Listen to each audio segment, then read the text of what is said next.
আসসালামু আলাইকুম প্রিয় দর্শক, বাংলাদেশের বর্তমান অন্তর্বর্তীকালীন যে সরকার আছে সেই সরকারের যুব ক্রীড়া, স্থানীয় সরকার, পল্লী উন্নয়ন ও সমবায় মন্ত্রণালয়ের উপদেষ্টা আসিফ মাহমুদ সজীব ভুঁইয়া ওনার একটা ইন্টারভিউ প্রকাশিত হয়েছে বাংলাদেশ সংবাদ সংস্থা বা বাসস, এরা ইন্টারভিউটা করেছে। এখন এই ইন্টারভিউটা আমার কাছে খুবই গুরুত্বপূর্ণ মনে হয়েছে। বাসস ইন্টারভিউটার যেটা ছাপা হয়েছে সেখানে তারা শিরোনাম করেছে যে আওয়ামী লীগকে নিষিদ্ধ করার ব্যাপারে সরকার শিগগিরই পদক্ষেপ নেবে। এখানে আসিফ মাহমুদ কীভাবে তারা পদক্ষেপ নেবে এবং আওয়ামী লীগকে নিষিদ্ধ করার ব্যাপারে সমস্ত রাজনৈতিক দলগুলো ঐক্যবদ্ধ হয়েছে এই ধরনের কথা বলেছেন। তো ঠিক আছে, এটা নিয়ে আমার কোনো বক্তব্য নাই। যদি তারা আওয়ামী লীগকে নিষিদ্ধ করেন, যখন করবেন তখন দেখা যাবে তারা কি করে, কি প্রতিক্রিয়া হয়, তখন দেখবো। ওটা নিয়ে আমি আসলে এই আলোচনাগুলো আজকে ওটা নিয়ে আমি করবো না।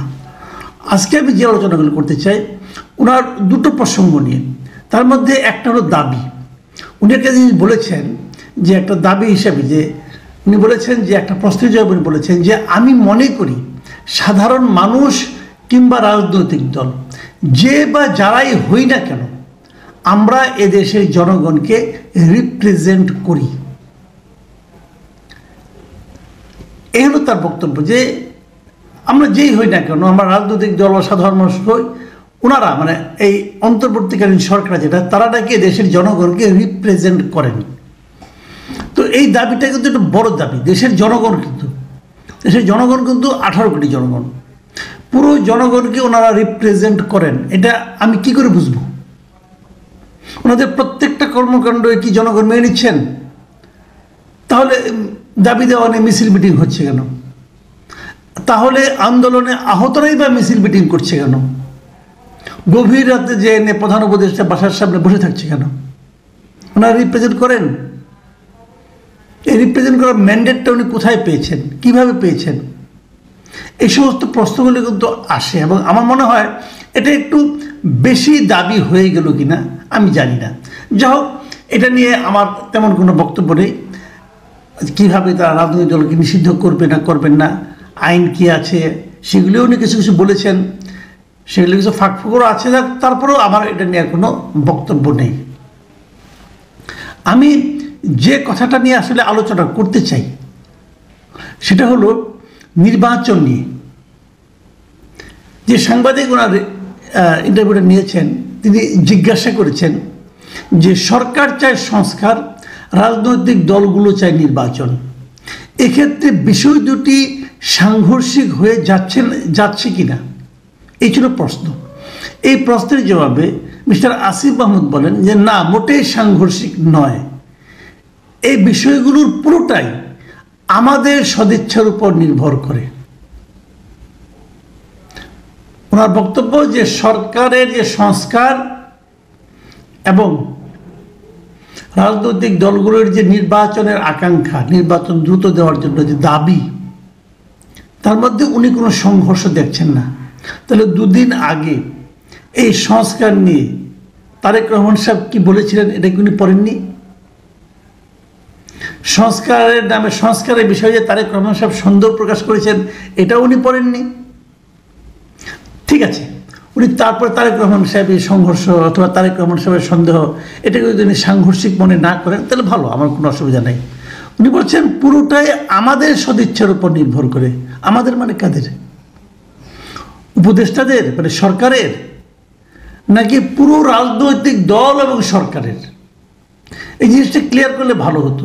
ওই উপদেষ্টাদের সদিচ্ছার উপর হয় তাহলে এর সঙ্গে আমি একমত না। তাহলে বলবো যে এতটা আপনার মানে আপনাদের এটা যদি আপনার দাবি করেন এটা একটু এক পেশে দাবি হয়ে যাবে। আর যদি বলেন না, উপদেষ্টা এবং সরকারের এবং আপনার সেই সঙ্গে বিরোধী দলের সকলের সদিচ্ছা, তাহলে ঠিক আছে। এই নির্বাচন নিয়ে এবং সংস্কার প্রসঙ্গে উনি আরেকটা কথা বলেছেন যে যারা নির্বাচন চাচ্ছে তাদের উনি একটু সমালোচনা করেছেন। উনি বলেছেন যে রাজনৈতিক দলগুলো হাসিনার সময় বলে আসছিল বিদ্যমান কাঠামোতে নির্বাচন সম্ভব নয়, তারা এখন আবার একই বিদ্যমান কাঠামোতে নির্বাচনের কথা কোন গ্রাউন্ড থেকে বলছে এটা আমার কাছে স্পষ্ট নয়। সেটাও তাদেরকে স্পষ্ট করতে হবে। একই সংবিধান আইন কানুন রেখে নির্বাচন করলে সেটা স্বৈরাচার শেখ হাসিনার আমলের নির্বাচন থেকে কতটা আলাদা হবে সেটা আমার বোধগম্য নয়। এই যে কথাটা সেই যে পুরো আমি একটা প্যারা পড়লাম আপনার, এটা হচ্ছে এই ইন্টারভিউয়ের সবচেয়ে গুরুত্বপূর্ণ বলে আমি মনে করি, এবং আমি আসলে এটা নিয়ে আলোচনা করতে চাই। আগের আলোচনাগুলো খুব একটা গুরুত্ব না দিলেও চলবে। এখন উনি কি বলছেন এখানে, যে আগের সময়ে মানে শেখ হাসিনার সময়ে রাজনৈতিক দলগুলো বলেছিল যে বিদ্যমান কাঠামোতে নির্বাচন সম্ভব নয়। ভাই সজীব, আপনি এই কথাটা কোথায় পেয়েছেন? তারা কি বলেছিল বলুন তো নির্বাচন নিয়ে? 7ই জানুয়ারির আগের পলিটিক্যাল পার্টিগুলোর দাবিগুলো একবার দেখুন, একবার দেখে আসুন। তারা যেটা বলেছিল যে তত্ত্বাবধায়ক সরকার ছাড়া নির্বাচন সম্ভব নয়, বিদ্যমান কাঠামোতে নির্বাচন সম্ভব নয়। এই কথাটা কে বলেছিল? কোথাও বলা হয়নি। কাঠামো কে চেঞ্জ করবে? কাঠামো কি একদিনে রাতারাতি চেঞ্জ হবে? তারা তত্ত্বাবধায়ক সরকারের অধীনে নির্বাচন চেয়েছিল। তত্ত্বাবধায়ক মানে কি?